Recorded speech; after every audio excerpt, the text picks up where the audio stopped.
It's your Feel Good Breakfast Show, Expresso, and you know what? Who we are today and how we think and behave often have their roots in our childhood teachings, if you think about it. And this morning, registered relationship and family counselor Mimi Hewitt joins us to discuss the importance of being a self-reliant or independent person in today's world. She'll also join us to give parents some tips on how they can start developing the fundamental building blocks of independence in their children from an early age, which is vitally important. So, Mimi, good morning. Good morning.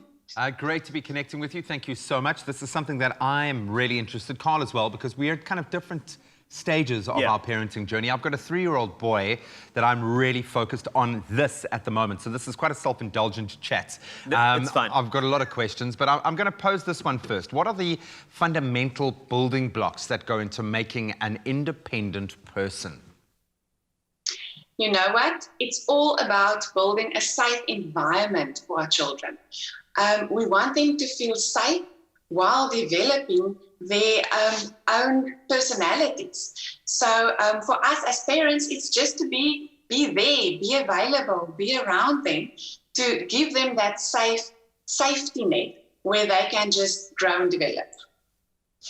You know, when I think about it, you know, you said 3-year-old stage, etc. I have a 10-year-old, so there's a different level there. And often parents, we have this conversation between each other. But I think from your side, it's so important to find out what a good level of self-reliance looks like from our kids. And perhaps what are some indicators that you may be lacking in that department? Because you often see people that use praise, but, you know, quite over the top in some ways. And then some of them, they just say, you know, they need to do their own thing. So what do those indicators look like, Mimi?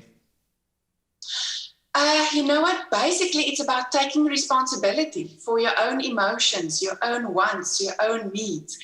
And people who are not taking responsibility are the people who blame others for their shortcomings, for their discomfort. So usually when there's a lacking, there's a blaming of. So that's basically where you would start looking. I think most parents want to raise children who can think and act for themselves. You want to be comfortable when you release them into the world that they can take care of themselves, but that doesn't mean that we get it right with regards to what we teach them as parents and what they learn from our behavior. How do parents sometimes slip in that endeavor to raise an independent child? Where can we go wrong? Yeah, we all do that. We all make mistakes. We know, we want to help our kids, so we want to jump in and fix it for them. We want them to grow, but we don't want them to get hurt. So we do it for them.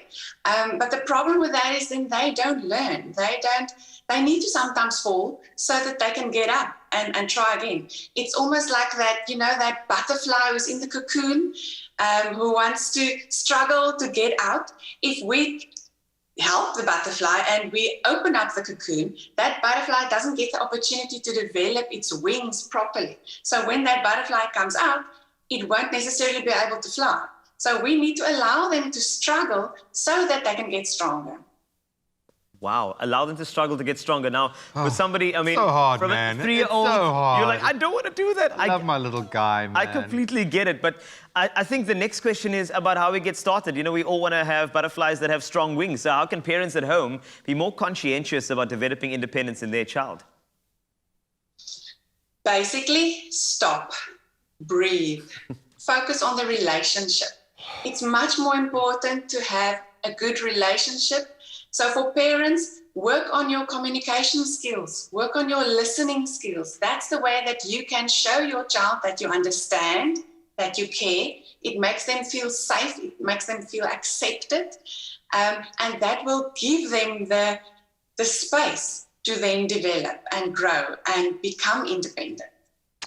All right, Mimi, I want you to stay with us because I've still got plenty of questions. Yesterday, I found myself having to be my son's best friend. Not his parent, but play with him because it was playtime and he needed a mate to play with and some crazy games. That's what lockdown has done to us. I want to find out how this dynamic has changed during lockdown because it certainly has. We've got the advantage of having more time with our kids. How are we going to use that to help them grow into independent young conquerors of life? We'll continue that discussion with Mimi in a moment.